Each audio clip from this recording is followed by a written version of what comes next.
ನಮಸ್ಕಾರ ಬಂಧುಗಳೇ. ಇವತ್ತು ನಾವು ಬಳ್ಳಾರಿಯಲ್ಲಿ ನಡೆದ ಆ ಒಂದು ಭಯಾನಕ ಘಟನೆಯ ಬಗ್ಗೆ ಮಾತಾಡೋಣ. ಈ ರಾಜಕೀಯ ಅನ್ನೋದು ಎಷ್ಟು ಕೆಟ್ಟದ್ದು ಅಂದ್ರೆ ಇಲ್ಲಿ ದೊಡ್ಡವರು ಜಗಳ ಆಡ್ತಾರೆ, ಆದರೆ ಕೊನೆಗೆ ಬೀದಿಯಲ್ಲಿ ಹೆಣವಾಗೋದು ಮಾತ್ರ ಯಾವುದೋ ಒಂದು ಬಡ ಕುಟುಂಬದ ಅಮಾಯಕ ಕಾರ್ಯಕರ್ತ. ಬಳ್ಳಾರಿಯಲ್ಲಿ ನಡೆದಿದ್ದು ಕೂಡ ಇದೇ ಕಥೆ. ರಾಜಕಾರಣಿಗಳ ಅಹಂಕಾರದ ನಡುವೆ ಒಬ್ಬ ಯುವಕನ ಪ್ರಾಣ ಹೋಗಿದೆ. ಇದರ ಸಂಪೂರ್ಣ ಕಥೆ ಏನು ಅನ್ನೋದನ್ನ ಹಂತ ಹಂತವಾಗಿ ನೋಡೋಣ. ಬಳ್ಳಾರಿಯಲ್ಲಿ ಕಳೆದ 2.5 ವರ್ಷಗಳಿಂದ ಯಾವುದೇ ದೊಡ್ಡ ಗಲಾಟೆ ಇರಲಿಲ್ಲ. ಎಲ್ಲರೂ ಅಂದುಕೊಂಡಿದ್ರು ಬಳ್ಳಾರಿ ಈಗ ಬದಲಾಗಿದೆ, ಇಲ್ಲಿ ಶಾಂತಿ ನೆಲೆಸಿದೆ ಅಂತ. ಆದ್ರೆ ಶಾಂತಿ ಅನ್ನೋದು ಕೇವಲ ಮೇಲ್ಪದರದಲ್ಲಿತ್ತು ಅಷ್ಟೇ. ಒಳಗೊಳಗೆ ದ್ವೇಷದ ಬೆಂಕಿ ಉರಿಯುತ್ತಲೇ ಇತ್ತು. ಅದು ಸ್ಫೋಟಗೊಳ್ಳಲು ಒಂದು ಸಣ್ಣ ಕಿಡಿ ಬೇಕಾಗಿತ್ತು. ಆ ಕಿಡಿಯೇ ಈ ಒಂದು ಬ್ಯಾನರ್ ವಿವಾದ. ಅಸಲಿಗೆ ಅಲ್ಲಿ ನಡೆದಿದ್ದು ಏನು ಅಂದ್ರೆ, ಮಹರ್ಷಿ ವಾಲ್ಮೀಕಿಯವರ ಪುತ್ಥಳಿ ಅನಾವರಣದ ಒಂದು ದೊಡ್ಡ ಕಾರ್ಯಕ್ರಮ ಹಮ್ಮಿಕೊಳ್ಳಲಾಗಿತ್ತು. ಇದು ಬಳ್ಳಾರಿ ನಗರಕ್ಕೆ ಒಂದು ಸಂಭ್ರಮದ ವಿಷಯವೇ ಆಗಿತ್ತು. ಆದರೆ ಈ ಸಂಭ್ರಮದ ನಡುವೆ ರಾಜಕೀಯ ಪ್ರತಿಷ್ಠೆಯನ್ನು ಸುಳಿತು. ಶಾಸಕ ನಾರಾ ಭರತ್ ರೆಡ್ಡಿ ಅವರ ನೇತೃತ್ವದಲ್ಲಿ ಈ ಕಾರ್ಯಕ್ರಮದ ಸಿದ್ಧತೆಗಳು ನಡೆಯುತ್ತಿದ್ದವು. ನಗರದ ಮೂಲೆ ಮೂಲೆಯಲ್ಲೂ ಬ್ಯಾನರ್ ಕಟ್ಟಲಾಗುತ್ತಿತ್ತು. ಸಿರುಗುಪ್ಪ ರಸ್ತೆಯಲ್ಲಿರುವ ಮಾಜಿ ಸಚಿವ ಜನಾರ್ದನ ರೆಡ್ಡಿ ಅವರ ಮನೆಯ ಮುಂದೆಯೂ ಬ್ಯಾನರ್ ಕಟ್ಟಲು ಭರತ್ ರೆಡ್ಡಿ ಬೆಂಬಲಿಗರು ಹೋದರು. ಇಲ್ಲಿಂದಲೇ ನೋಡಿ ಅಸಲಿಯಾಟ ಶುರುವಾಗಿದ್ದು. ಜನಾರ್ದನ ರೆಡ್ಡಿ ಅವರು ಅಂದು ಗಂಗಾವತಿಯಲ್ಲಿದ್ದರು. ತಮ್ಮ ಮನೆಯ ಮುಂದೆ ಬ್ಯಾನರ್ ಕಟ್ಟುವ ವಿಚಾರ ತಿಳಿಯುತ್ತಿದ್ದಂತೆ ಅವರು ಅದಕ್ಕೆ ವಿರೋಧ ವ್ಯಕ್ತಪಡಿಸಿದರು. ನಮ್ಮ ಮನೆಯ ಮುಂದೆ ಬ್ಯಾನರ್ ಕಟ್ಟಿದರೆ ನಮಗೆ ಓಡಾಡಲು ತೊಂದರೆಯಾಗುತ್ತದೆ ಅನ್ನೋದು ಅವರ ಮಾತಾಗಿತ್ತು. ಆದರೆ ಇದರ ಹಿಂದಿನ ಅಸಲಿ ಕಾರಣ ನಾರಾ ಭರತ್ ರೆಡ್ಡಿ ಮತ್ತು ಜನಾರ್ದನ ರೆಡ್ಡಿ ಕುಟುಂಬದ ನಡುವೆ ಇರುವ ದ್ವೇಷ. ಕಳೆದ ವಿಧಾನಸಭಾ ಚುನಾವಣೆಯಲ್ಲಿ ಭರತ್ ರೆಡ್ಡಿಯವರು ಜನಾರ್ದನ ರೆಡ್ಡಿ ಅವರ ಪತ್ನಿ ಲಕ್ಷ್ಮೀ ಅರುಣಾ ಅವರನ್ನ ಸೋಲಿಸಿದ್ದರು. ಅಂದಿನಿಂದ ಈ ಎರಡೂ ಕುಟುಂಬಗಳ ನಡುವೆ ರಾಜಕೀಯವಾಗಿ ಹಾವು ಏಣಿಯ ಆಟ ನಡೆಯುತ್ತಲೇ ಇದೆ. ಯಾವಾಗ ಜನಾರ್ದನ ರೆಡ್ಡಿ ಬ್ಯಾನರ್ ಕಟ್ಟಬೇಡಿ ಅಂದ್ರೂ ಭರತ್ ರೆಡ್ಡಿಯವರ ಬೆಂಬಲಿಗ ಸತೀಶ್ ರೆಡ್ಡಿ ಅನ್ನೋರು ಹಠಕ್ಕೆ ಬಿದ್ರು. ಸಂಜೆ ಸುಮಾರು 6 ಗಂಟೆ ಹೊತ್ತಿಗೆ ಸತೀಶ್ ರೆಡ್ಡಿ ತಮ್ಮ ಬೆಂಬಲಿಗರ ಜೊತೆ ನೇರವಾಗಿ ಜನಾರ್ದನ ರೆಡ್ಡಿ ಮನೆ ಮುಂದೆ ಹೋಗಿ ಕುಳಿತುಬಿಟ್ರು. ನಾವು ಬ್ಯಾನರ್ ಕಟ್ಟಿಯೇ ತೀರುತ್ತೇವೆ, ಯಾರು ಏನು ಮಾಡ್ತಾರೆ ನೋಡೋಣ ಅಂತ ಸವಾಲು ಹಾಕಿದ್ರು. ಒಂದು ಕಡೆ ಜನಾರ್ದನ ರೆಡ್ಡಿಯವರ ಬೆಂಬಲಿಗರು, ಇನ್ನೊಂದು ಕಡೆ ಭರತ್ ರೆಡ್ಡಿಯವರ ಬೆಂಬಲಿಗರು. ವಾತಾವರಣ ಪೂರ್ತಿ ಬಿಸಿಯಾಗಿತ್ತು. ಇತ್ತ ಜನಾರ್ದನ ರೆಡ್ಡಿಯವರು ತಕ್ಷಣವೇ ತಮ್ಮ ಆಪ್ತ ಸ್ನೇಹಿತ ಶ್ರೀರಾಮುಲು ಅವರಿಗೆ ಫೋನ್ ಮಾಡಿದರು. ಶ್ರೀರಾಮುಲು ಅವರು ಸ್ಥಳಕ್ಕೆ ಬಂದರು. ನಾಯಕರುಗಳು ಸ್ಥಳಕ್ಕೆ ಬರುತ್ತಿದ್ದಂತೆ ಕಾರ್ಯಕರ್ತರಲ್ಲಿ ಉನ್ಮಾದ ಹೆಚ್ಚಾಯಿತು. ಒಬ್ಬರಿಗೊಬ್ಬರು ಬೈದಾಡಿಕೊಳ್ಳೋದು, ಪರಸ್ಪರ ಕೆಣಕುವುದು ಶುರುವಾಯಿತು.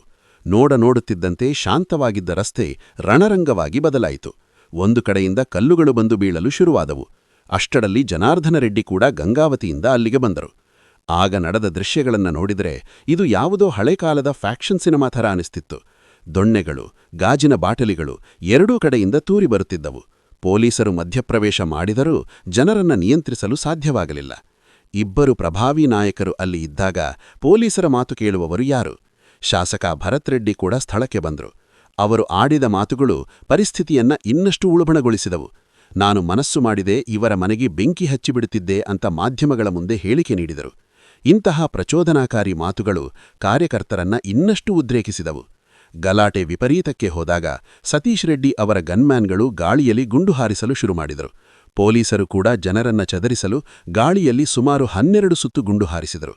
ಇಡೀ ಬಳ್ಳಾರಿ ನಗರ ಗುಂಡಿನ ಶಬ್ದಕ್ಕೆ ಬೆಚ್ಚಿಬಿತ್ತು. ಆ ಗೊಂದಲದ ಸಮಯದಲ್ಲಿ ನಡೆದದ್ದೇ ದೊಡ್ಡ ದುರಂತ. 27 ವರ್ಷದ ಯುವಕ ರಾಜಶೇಖರ್ ಎಂಬುವನ ಬೆನ್ನಿಗೆ ಗುಂಡು ತಗುಲಿತು. ಈ ರಾಜಶೇಖರ್ ಶಾಸಕ ಭರತ್ ರೆಡ್ಡಿ ಅವರ ಕಡೆಯ ಕಾರ್ಯಕರ್ತನಾಗಿದ್ದ. ಗುಂಡು ತಗುಲಿದ ತಕ್ಷಣ ಆತ ರಸ್ತೆಯಲ್ಲೇ ಕುಸಿದು ಬಿದ್ದ. ಕೂಡಲೇ ಆಸ್ಪತ್ರೆಗೆ ಕರೆದೊಯ್ಯಲಾದರೂ ಅಷ್ಟರಲ್ಲಿ ಆತನ ಪ್ರಾಣಪಕ್ಷಿ ಹಾರಿಹೋಗಿತ್ತು. ರಾಜಶೇಖರ್ ಸಾವಿನ ಸುದ್ದಿ ತಿಳಿಯುತ್ತಿದ್ದಂತೆ ಬಳ್ಳಾರಿಯಲ್ಲಿ ಬಿಗುವಿನ ವಾತಾವರಣ ನಿರ್ಮಾಣವಾಯಿತು. ಸತೀಶ್ ರೆಡ್ಡಿ ಕೂಡ ತೀವ್ರವಾಗಿ ಗಾಯಗೊಂಡು ಆಸ್ಪತ್ರೆ ಸೇರಿದರು. ಇವತ್ತು ರಾಜಶೇಖರ್ ಕುಟುಂಬ ಅನಾಥವಾಗಿದೆ. ಆತನ ತಂದೆ ಬಿಜೆಪಿ ಬೆಂಬಲಿಗ, ಮಗ ಕಾಂಗ್ರೆಸ್ ಬೆಂಬಲಿಗ. ಮನೆಯಲ್ಲಿ ರಾಜಕೀಯ ಇರಬಹುದು, ಆದರೆ ಪ್ರೀತಿ ಇತ್ತು. ಈಗ ಆ ಮಗನೇ ಇಲ್ಲದ ಮೇಲೆ ಆ ಕುಟುಂಬದ ಕಥೆ ಏನು? ನಾಯಕರು ಮಾತ್ರ ಆರಾಮಾಗಿ ಎಸಿ ರೂಮ್ನಲ್ಲಿ ಕುಳಿತುಕೊಳ್ಳುತ್ತಾರೆ. ಆದರೆ ಈ ಬಡ ಯುವಕನ ಸಾವು ಯಾರಿಗಬೇಕು? ಈಗ ದೊಡ್ಡ ಪ್ರಶ್ನೆ ಅಂದ್ರೆ, ಆ ಗುಂಡು ಯಾರ ಬಂದೂಕಿನಿಂದ ಬಂತು? ಪೊಲೀಸರು ಹಾರಿಸಿದ ಗುಂಡಿನಿಂದ ರಾಜಶೇಖರ್ ಸತ್ತರ, ಅಥವಾ ಅವರದೇ ಪಕ್ಷದ ಸತೀಶ್ ರೆಡ್ಡಿಯವರ ಗನ್ಮ್ಯಾನ್ಗಳು ಹಾರಿಸಿದ ಗುಂಡಿನಿಂದ ಸತ್ತರ? ಈಗ ಪೊಲೀಸರು ಹೇಳ್ತಿರೋದಂದ್ರೆ, ಮರಣೋತ್ತರ ಪರೀಕ್ಷೆಯ ಪ್ರಕಾರ ಇದು ಪೊಲೀಸರ ಗುಂಡಲ್ಲ ಅಂತ. ಹಾಗಾದರೆ ಖಾಸಗಿ ಬಂದೂಕಿನಿಂದಲೇ ಗುಂಡು ಹಾರಿದೆ ಅನ್ನೋದು ಸ್ಪಷ್ಟವಾಗುತ್ತಿದೆ. ಈ ರಾಜಕೀಯ ದ್ವೇಷಕ್ಕೆ ಇನ್ನೂ ಎಷ್ಟು ಜನ ಬಲಿಯಾಗಬೇಕು ಅನ್ನೋದನ್ನ ನಾವು ಯೋಚನೆ ಮಾಡಬೇಕಾಗಿದೆ. ಕರ್ನಾಟಕದ ರಾಜಕಾರಣ ಯಾವಾಗಲೂ ಒಂದು ಘನತೆ ಹೊಂದಿತ್ತು. ಆದರೆ ಇತ್ತೀಚೆಗೆ ಪಕ್ಕದ ಆಂಧ್ರದ ಫ್ಯಾಕ್ಷನ್ ರಾಜಕಾರಣ ನಮ್ಮ ಬಳ್ಳಾರಿಗೂ ಹಬ್ಬುತ್ತಿದೆಯೇ ಅನ್ನೋ ಅನುಮಾನ ಕಾಡುತ್ತಿದೆ. ಕೇವಲ ಒಂದು ಬ್ಯಾನರ್ ಕಟ್ಟುವ ಸಣ್ಣ ವಿಷಯಕ್ಕೆ ಒಬ್ಬ ಮನುಷ್ಯನ ಜೀವ ಹೋಗುತ್ತೆ ಅಂದ್ರೆ ಇಲ್ಲಿ ಮನುಷ್ಯನ ಜೀವಕ್ಕೆ ಬೆಲೆಯೇ ಇಲ್ಲದಂತಾಗಿದೆ. ದೊಡ್ಡ ರಾಜಕಾರಣಿಗಳು ತಮ್ಮ ಅಹಂಕಾರದ ಪ್ರದರ್ಶನಕ್ಕಾಗಿ ಬಡ ಕಾರ್ಯಕರ್ತರನ್ನ ಗುರಾಣಿಯಾಗಿ ಬಳಸಿಕೊಳ್ಳುತ್ತಿದ್ದಾರೆ. ನೋಡಿ ಗೆಳೆಯರೆ, ನಾವು ಯಾರ ಪರವಾಗಿ ಜೈಕಾರ ಹಾಕುತ್ತೇವೆಯೋ ಆ ನಾಯಕರು ನಮ್ಮ ಕಷ್ಟಕ್ಕೆ ಬರೋದು ತುಂಬಾ ಕಡಿಮೆ. ಅದೇನೋ ಹೇಳ್ತಾರಲ್ಲ, ದೊಡ್ಡವರ ಜಗಳದಲ್ಲಿ ಸಣ್ಣವರು ಬಲಿಯಾದರು ಅಂತ. ಇಲ್ಲಿ ಆಗಿದ್ದು ಕೂಡ ಅದೇ. ಬಳ್ಳಾರಿಯಲ್ಲಿ ನಡೆದ ಈ ಘಟನೆ ಇಡೀ ರಾಜ್ಯಕ್ಕೆ ಒಂದು ಎಚ್ಚರಿಕೆಯ ಗಂಟೆ. ಪ್ರತಿಯೊಬ್ಬ ಕಾರ್ಯಕರ್ತನೂ ಯೋಚನೆ ಮಾಡಬೇಕು. ತನ್ನ ಕುಟುಂಬದ ಜವಾಬ್ದಾರಿ ತನಗಿದೆ ಹೊರತು ಈ ನಾಯಕರಿಗಲ್ಲ. ಯಾರೋ ಒಬ್ಬ ನಾಯಕನನ್ನ ಮೆಚ್ಚಿಸಲು ಅಥವಾ ಅವರ ಅಹಂಕಾರ ತಣಿಸಲು ನಾವು ನಮ್ಮ ಪ್ರಾಣವನ್ನ ರಸ್ತೆಯಲ್ಲಿ ಕೊಡಬೇಕಾ? ಸರ್ಕಾರ ಈಗಲಾದರೂ ಎಚ್ಚೆತ್ತುಕೊಂಡು ಈ ಪ್ರಕರಣದಲ್ಲಿ ಭಾಗಿಯಾದ ಎಲ್ಲರ ಮೇಲೆ ಕಠಿಣ ಕ್ರಮ ತಗೋಬೇಕು. ಅವರು ಎಷ್ಟೇ ದೊಡ್ಡ ಶಾಸಕರಾಗಿರಲಿ ಅಥವಾ ಮಾಜಿ ಸಚಿವರಾಗಿರಲಿ, ಕಾನೂನಿನ ಮುಂದೆ ಎಲ್ಲರೂ ಒಂದೇ ಅನ್ನೋದನ್ನ ಸಾಬೀತು ಮಾಡಬೇಕಿದೆ.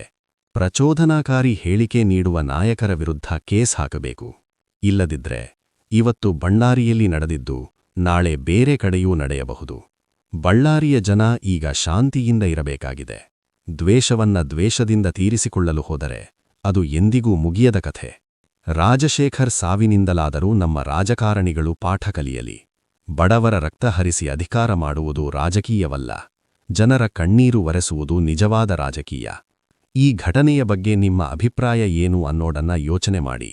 ನಿಮ್ಮ ಸುತ್ತಮುತ್ತಲಿರುವ ಕಾರ್ಯಕರ್ತ ಸ್ನೇಹಿತರಿಗೂ ತಿಳಿಸಿ ಹೇಳಿ, ಯಾರೋ ದೊಡ್ಡವರಿಗೋಸ್ಕರ ನಿಮ್ಮ ಜೀವವನ್ನ ಅಪಾಯಕ್ಕೆ ಸಿಲುಕಿಸಬೇಡಿ ಅಂತ. ಬಳ್ಳಾರಿಯ ಈ ಘಟನೆ ನಿಜಕ್ಕೂ ದುರದೃಷ್ಟಕರ. ಸಾವನ್ನಪ್ಪಿದ ರಾಜಶೇಖರ್ ಅವರ ಆತ್ಮಕ್ಕೆ ಶಾಂತಿ ಸಿಗಲಿ ಮತ್ತು ಅವರ ಕುಟುಂಬಕ್ಕೆ ಈ ನೋವನ್ನ ಭರಿಸುವ ಶಕ್ತಿಯನ್ನು ಆ ಭಗವಂತ ನೀಡಲಿ. ಇಂತಹ ಹಿಂಸಾಚಾರದ ರಾಜಕಾರಣ ನಮ್ಮ ನಾಡಿನಿಂದ ತೊಲಗಲಿ ಅನ್ನೋದೇ ನಮ್ಮ ಆಶಯ. ಮುಂದಿನ ಹಂತವಾಗಿ ಈ ಘಟನೆಗೆ ಸಂಬಂಧಿಸಿದಂತೆ ಪೊಲೀಸ್ ಇಲಾಖೆ ಕೈಗೊಂಡಿರುವ ಕಾನೂನು ಕ್ರಮಗಳ ಬಗ್ಗೆ ಅಥವಾ ಮರಣೋತ್ತರ ಪರೀಕ್ಷೆಯ ಹೆಚ್ಚಿನ ವಿವರಗಳ ಬಗ್ಗೆ ನಾನು ನಿಮಗೆ ಮಾಹಿತಿ ನೀಡಬೇಕೆಂದು ಬಯಸುವೀರಾ? ಅಥವಾ ಈ ಪ್ರಕರಣದಲ್ಲಿ ಯಾವೆಲ್ಲ ಸೆಕ್ಷನ್ಗಳ ಅಡಿಯಲ್ಲಿ ಕೇಸ್ ದಾಖಲಾಗಿದೆ ಎಂದು ತಿಳಿಸಿಕೊಡಲೇ? ಹಾಗಾದ್ರೆ ಇನ್ನೇನು ಕಾಯ್ತಿದ್ದೀರಾ? ಈಗಲೇ ನಮ್ಮ ಚಾನೆಲ್ಗೆ ಸಬ್ಸ್ಕ್ರೈಬ್ ಮಾಡಿ.